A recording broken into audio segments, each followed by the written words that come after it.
Bonjour à toutes et à tous. Alors, comme vous le savez, on traverse présentement une période qui est assez exceptionnelle, une période qui est très difficile pour plusieurs. Présentement à la ville de Sorel-Tracy, on s'est mis en mode relance. Et quand je dis relance, bien, je parle d'abord de la relance de plusieurs de nos services municipaux et de façon progressive. Mais surtout, quand je dis relance, je parle aussi de la relance de notre économie locale. Vous savez tous que le monde a bien changé dans les derniers mois avec cette pandémie. Mais c'est pourquoi qu'à partir de maintenant, il faut réfléchir autrement. Il faut prendre des risques. Il faut aussi être audacieux et surtout, on doit revoir complètement notre modèle de développement économique.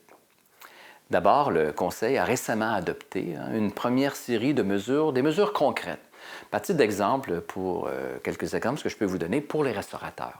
Et sans exception, nous avons annoncé qu'ils pourront utiliser au besoin, dès cet été, l'espace public pour aménager des terrasses, et ce, gratuitement. Alors, ça va leur permettre le respect de la distanciation sociale réglementaire pour opérer leur commerce sans perte d'espace. En plus, bien, on va rendre piétonnières, devrais-je dire, certaines de nos rues, dans le but de faciliter les nouveaux aménagements qu'ils vont nous proposer. On va aussi très rapidement mettre de l'avant une vaste campagne d'achat local. Alors, cette vaste campagne va nous permettre de présenter les différents produits et aussi les différents services que nous trouvons dans la communauté ici, chez nous, pour le centre-ville.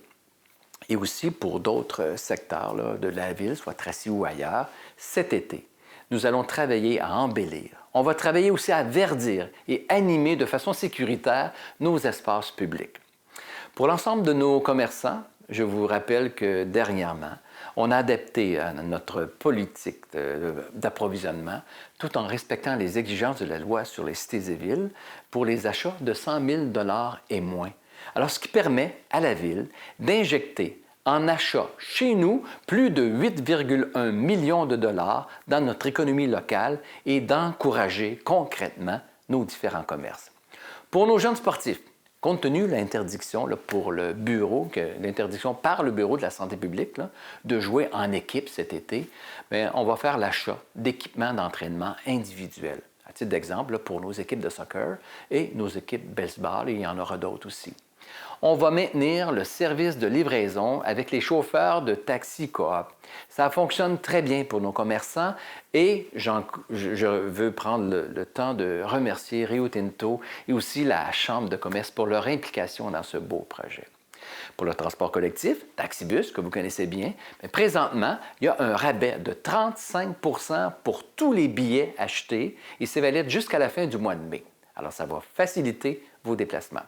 Le Conseil a pris la décision de poursuivre notre aide financière pour les différentes banques alimentaires de la ville, pour qu'ils traversent la crise, oui, pour qu'ils puissent aussi poursuivre leur mission sans trop de difficultés. En collaboration avec la Chambre de commerce et d'industrie, on va très bientôt réunir les différents acteurs économiques et nous allons travailler.